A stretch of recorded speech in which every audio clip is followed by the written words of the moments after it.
Olá, bem-vindo ao canal Velho da Periferia. Se você caiu por aqui, seja bem-vindo e a gente espera que você se inscreva no canal e, se possível, compartilhe esse canal com os seus amigos. Ao final do vídeo de hoje, considere a possibilidade de dar o seu joinha lá, o gostei ou não gostei. No vídeo de hoje nós vamos continuar tratando sobre o STF. O título que eu dei para o vídeo de hoje é STF, Formações e Deformações. Eu quero discutir um pouco com você sobre as formações do colegiado, desse colegiado de 11 ministros. Então eu te espero no vídeo de hoje.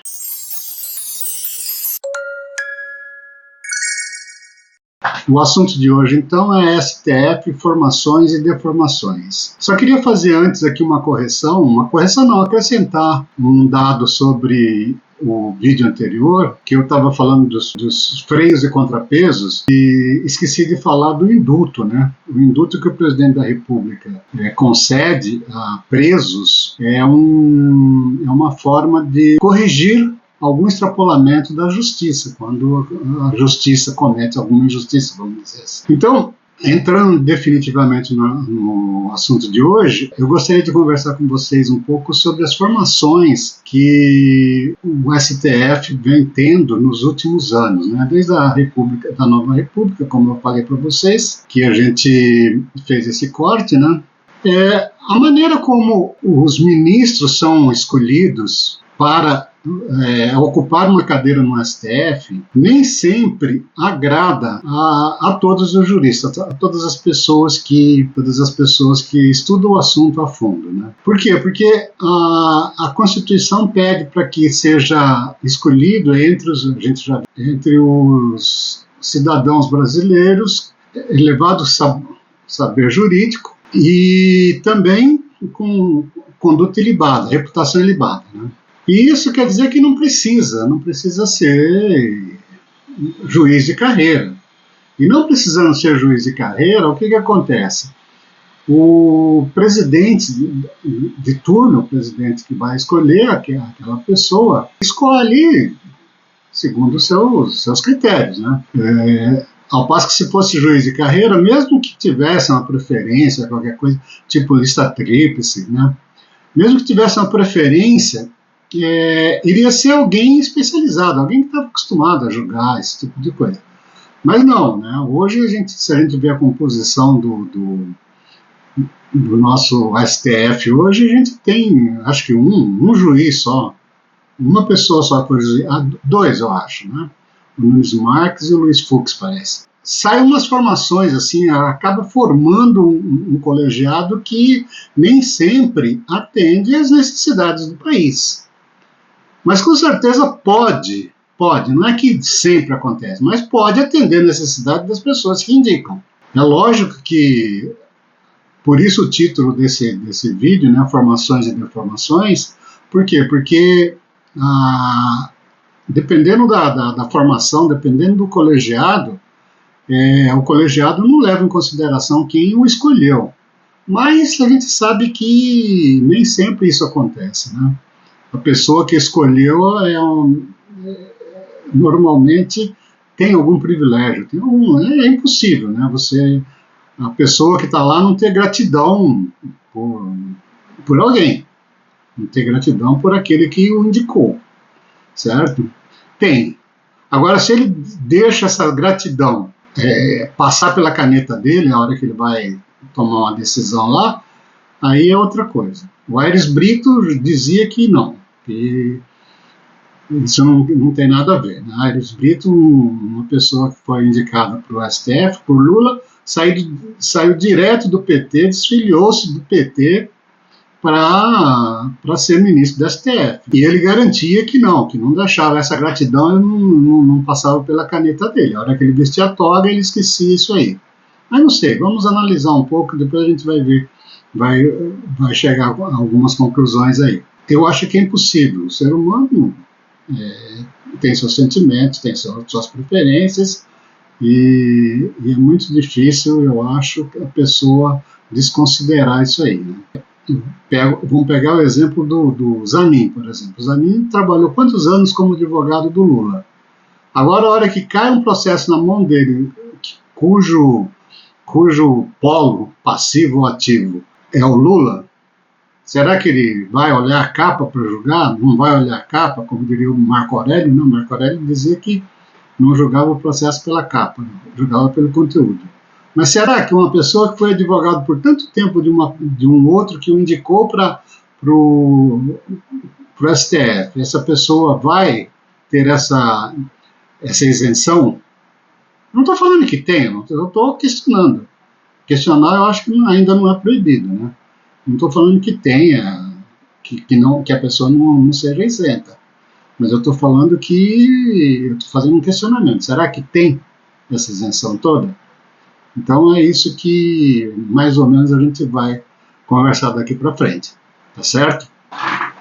Desde a instalação da nova república, o Lula é o campeão de indicações para o STF. Ele indicou até o momento 10 ministros. Nem todos estão agora, né, ativo, mas ele já indicou 10 ministros. Considerando que a Dilma já indicou também outros, acho que 4 ministros, o PT até agora indicou nos últimos 20 anos, né, o PT indicou 14 ministros para o STF. Mas o campeão mesmo, assim, em termos relativos, eu considero Collor de Mello. Collor de Mello, em 2 anos e meio, indicou 7 ministros para o Supremo. Tá? Inclusive tem um caso curioso, né, com relação ao Collor, que Francisco Rezec era um ministro do STF indicado por Figueiredo, que quando ocorreu a eleição do Collor, ele era presidente do TSE. O Collor ganhou a eleição, ganhou contra o Lula, né, no segundo turno. E o que aconteceu? Quando o Collor foi montar o governo dele, trouxe o Francisco Rezec, que presidiu o TSE durante a sua eleição, durante a eleição dele, Collor, né? Trouxe o Francisco Rezec para ser ministro do exterior daquele governo. E em 92, antes do Collor deixar o governo, antes dele iniciar o processo de impeachment, né, que a gente viu que com o processo de impeachment o presidente já tem que ser destituído do cargo, né? Antes de ser afastado do cargo, o que aconteceu? Ele foi lá e nomeou de novo o Francisco Rezec para uma vaga do STF. Então é curioso, né? Curioso, não sei o que isso quer dizer, o Francisco Rezec ser nomeado, saiu de lá, foi para o governo Collor, o governo que ele comandou o processo eleitoral, ele foi eleito, foi lá, serviu o governo, antes do governo ser empichado, antes dele ser demitido do governo, né, vamos dizer assim, pedido de governar, o Francisco Rezec foi lá e foi nomeado de novo. Não sei o que isso aí quer dizer, aí ele ficou mais algum tempo lá, depois saiu para assumir um cargo numa corte internacional. Então, em termos relativos, o Fernando Collor foi o cara que mais indicou, foi o presidente que mais indicou juízes, ministros, né, não vamos chamar de juízes, ministros para o STF. Ele indicou 7 em 2 anos e meio, considerando aí a indicação do Francisco Rezec.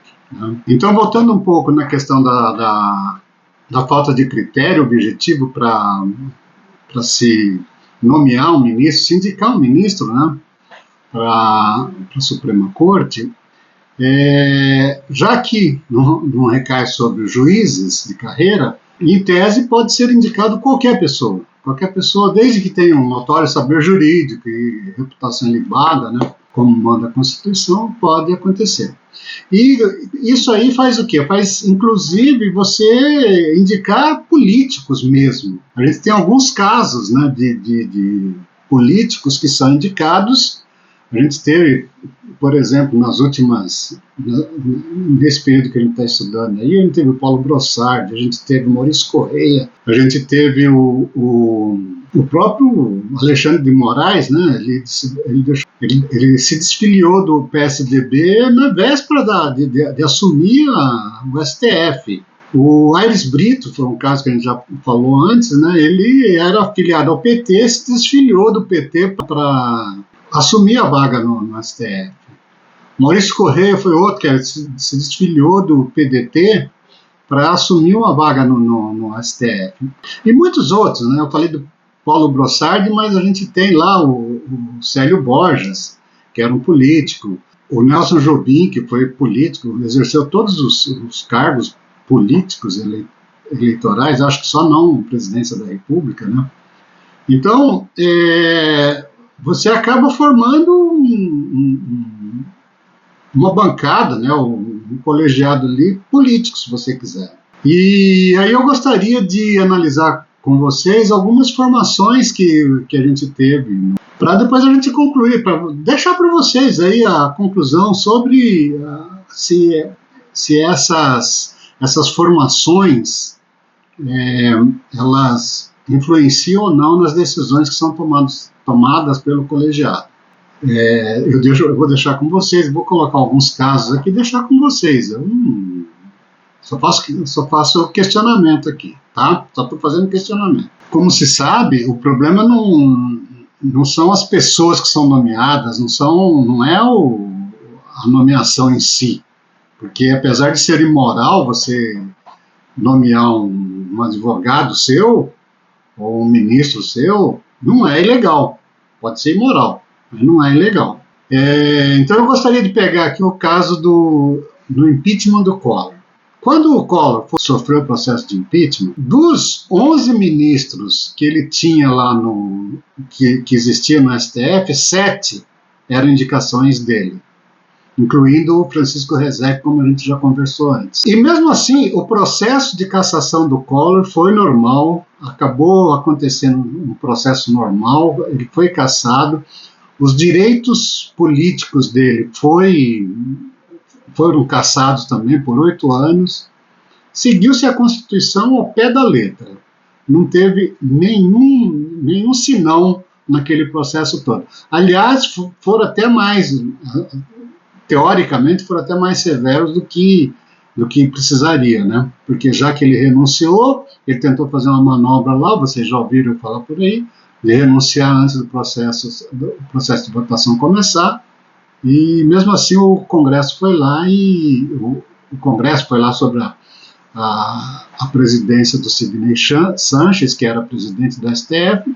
O Congresso foi e cassou o mandato dele, cassou os direitos políticos dele por 8 anos, conforme mandava a Constituição. Já no processo de cassação da Dilma, a dupla Dilma-Lula tinha lá, naquela formação, tinha 8 ministros. O processo foi mais ou menos normal, ele foi normal até na hora de atribuir a pena. Qual que era a pena?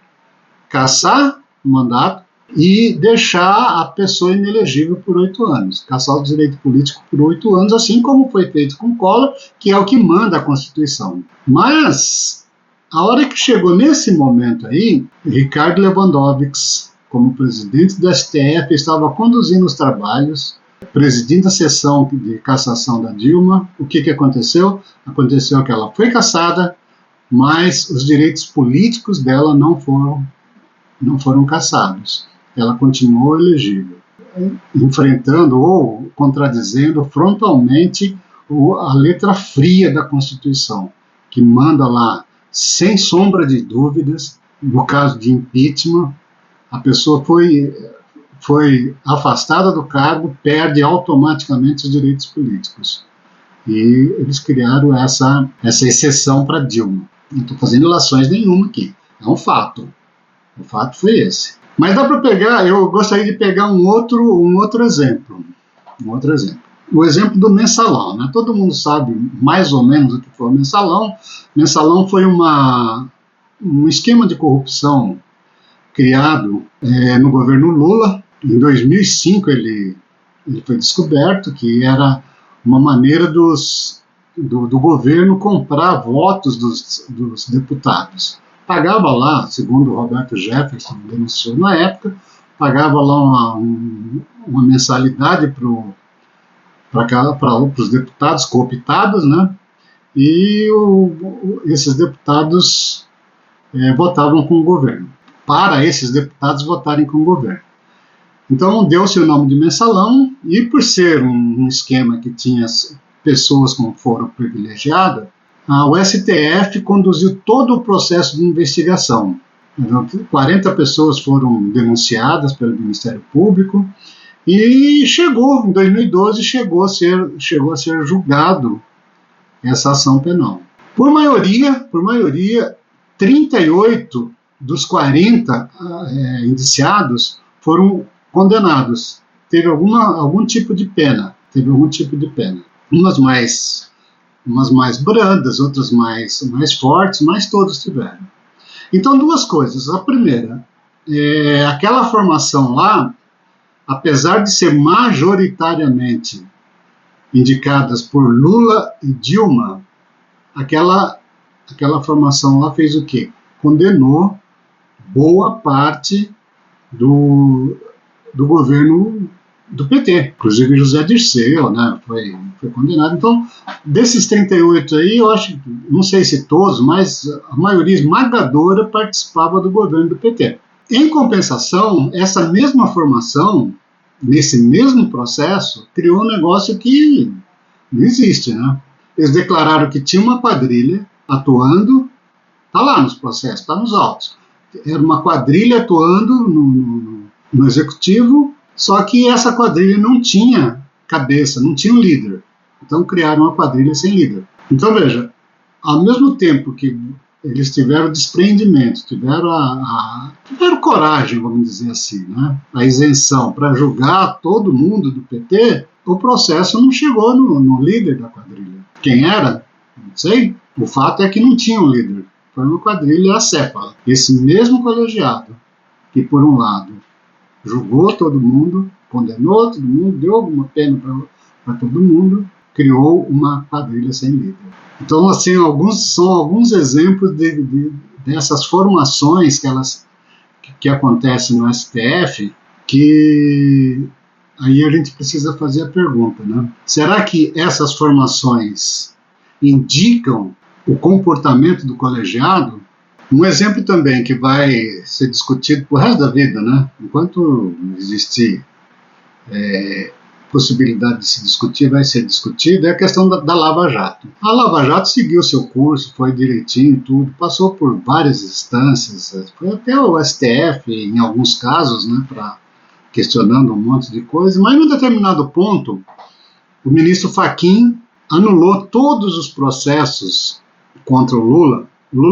Lembre-se, o Lula foi preso, foi condenado, estava cumprindo pena. Num determinado ponto, num determinado momento, né, o pessoal disse que por uma questão de CEP, ele deveria ser condenado não em Curitiba, mas em outro lugar. O ministro Fachin foi lá e deu uma canetada e anulou todos os processos do Lula na Lava Jato, tornando elegível de novo. Na formação que isso aconteceu, o PT, com Lula e Dilma, tinha lá indicado 8 ministros no STF. 8. E aí o Lula foi descondenado. Ele não foi inocentado. Ele não foi inocentado, porque não adianta querer falar que ele foi inocentado. Quem tem um pouquinho de direito sabe que ele não foi inocentado. Ele simplesmente foi anulado. E nem é nulidade absoluta, nulidade relativa.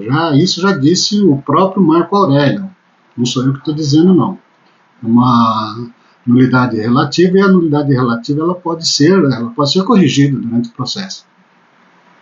Mas entendeu-se que precisava de anular aqueles processos lá do Lula, e anulou-se o processo, com uma formação do STF que tinha 8 ministros indicados pelo PT. Lembrando ainda que, além dessas indicações do próprio PT e da Lula-Dilma, ainda tinha lá Gilmar Mendes e Alexandre de Moraes. Então, a pergunta que se faz, né, é se essas formações eventuais do STF influenciam no destino do país. A resposta é um retumbante sim. Sim, essas formações influenciam. Para o bem ou para o mal, elas influenciam. A gente viu alguns exemplos aqui, né, o exemplo do impeachment da Dilma. O que aconteceu? Afrontaram a Constituição. A partir daquele momento lá, pode-se relativizar tudo que se diz respeito à Constituição. Se está lá escrito que a pessoa perde o mandato e perde os direitos políticos por 8 anos, eles foram lá e tiraram a perda dos direitos políticos. Relativizaram aquela condenação. Então, a partir daquele momento lá, qualquer coisa é válida. Então, aquela formação, não estou falando que o colegiado, aquela formação lá influenciou nesse resultado, influenciou no país. A partir daquele momento lá, a Constituição passa a ser relativizada. Já estava meio, né? A partir daquele momento lá, acabou. A resposta é sim. Por outro lado, né, você pega o exemplo do Collor. Naquele momento lá, não relativizaram nada. Seguiram a palavra da lei, letra fria da Constituição. Não tem relativismo. E aí você começa a ver as questões algumas questões colocadas lá, você vê que o plenário, o colegiado, ele vai mudando de comportamento conforme vai passando o tempo. Quem não se lembra das grandes discussões do Joaquim Barbosa contra seus pares lá, quando ele defendia que o PT, né, aquela quadrilha lá do Mensalão, precisava ser condenada, apesar dele ter sido indicado pelo PT. Quem não se lembra daquela fala do Barroso se dirigindo ao Gilmar Mendes falando que era um psicopata, que o Gilmar Mendes era um psicopata, com doses de psicopatia, ele falava. Quem não se lembra dessa fala? Hoje não se pensa mais nisso. Hoje a gente sabe quem é que manda lá no STF. Tem um ministro lá que, se um outro estiver falando e ele não concorda, ele interrompe o cara na hora. E não é o presidente do STF. Então, essas formações aí vão dando cara ao colegiado. Eu estou inventando alguma coisa aqui? Não estou inventando nada, não. Eu só estou falando fatos. Hoje a gente tem, mais do que nunca, o próprio Barroso, outro dia, admitiu isso, né? Ele tem mais do que nunca um tribunal político, uma corte política. E a pior política que pode existir para um juiz, não vou condenar aqui política partidária, não. Mas a política partidária para um juiz, para uma pessoa que se diz juiz, a política partidária é um veneno. A pessoa tem que falar nos autos, não é ficar falando por aí. Então, a gente tem hoje um tribunal em deformação e não informação. Por isso o título do vídeo de hoje. Mas o vídeo já está um pouco extenso. Eu gostaria de convidá-los a dar um like ou um dislike, se você gostou ou não gostou. E divulgue esse vídeo para a gente, por favor. Se inscreva no canal. A gente vai agradecer muito, demais mesmo, para mostrar para esse povo como é que as pessoas da periferia, como é que esse velho aqui da periferia enxerga o Brasil e o mundo, tá certo? Então, direto da periferia do Brasil, até o próximo vídeo.